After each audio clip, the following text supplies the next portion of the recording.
Welcome back here to Up North at 4. So that's just a small sampling of what you might be able to see on August 26th, 7 p.m. at the Campanile Center in Minocqua. Eoin Andersen now joining us. You were in that clip there playing the violin because that is obviously your trade. You are a violinist.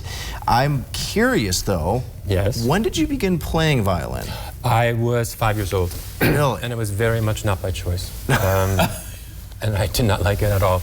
It had to be forced to practice. My mother picked the instrument because my grandfather had played for fun, and or amateurly, you could say. And she wanted me to have proper lessons. And it was a struggle. I liked being on stage. I liked performing, but the practice part, not so much. No, okay. I was going to say the hard part now is probably being on stage, but you got that. You said you liked that piece of it. Oh, I love being on stage. Yeah, I'm very comfortable. I've had a couple times where I've been very uncomfortable. Just it didn't feel right. The hall didn't feel right. The situation didn't feel right. But it's very rare that that happens. I feel like I know so many people, especially when they were kids. They're like, yeah, I had to take piano lessons or violin lessons, whatever it was. Like, I hated it. My parents had to force me to go. So it's kind of nice to know someone who does this for a living also struggled with that. I definitely struggled with it, and my mother would say, she asked my first teacher, this is such a struggle, like broken bows, tears, screams. Oh, yeah.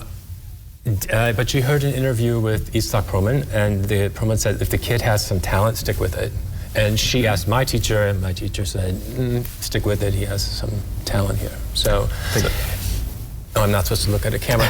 But listen, so if you're struggling with your kid forcing him or her to practice, ask your teacher. If it's talent, it's worth the fight. And obviously quite for a you, it's a rewarding life. Absolutely. Even if you don't go into it professionally, just the exposure to great music and great art is fantastic. Yeah, absolutely. So you travel now, you perform for thousands of people, you make a living off of playing the violin. Well, it's been rough the last since March of 2020. But you're performing at the Campanile Center, right? That's happening. And I couldn't be happier to be doing this. It's been an idea in the back of my mind for quite some time, and I got in touch with Sandra Madden, who runs the place and is brilliant.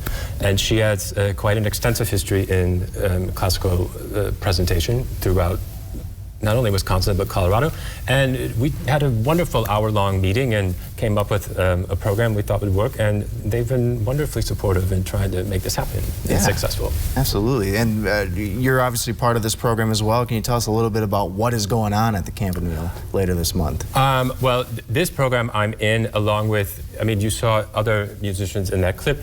I have a wonderful cellist named Victor Asuncion, who's Filipino but lives in Chicago, coming for this, as well as the cellist Lynn Kabat, who's in the Milwaukee Symphony. And the program is, you know, it's good music, it's serious music, but it's not, there's no Schoenberg to scare people away. I just am so curious if you have any idea what I'm trying to play it off like I knew. Yeah, right. I mean, there's like Brahms and Mozart and Chrysler and Schumann and Mendelssohn, and it's about an hour and 15 minutes, and we've split it up into a lot of variety.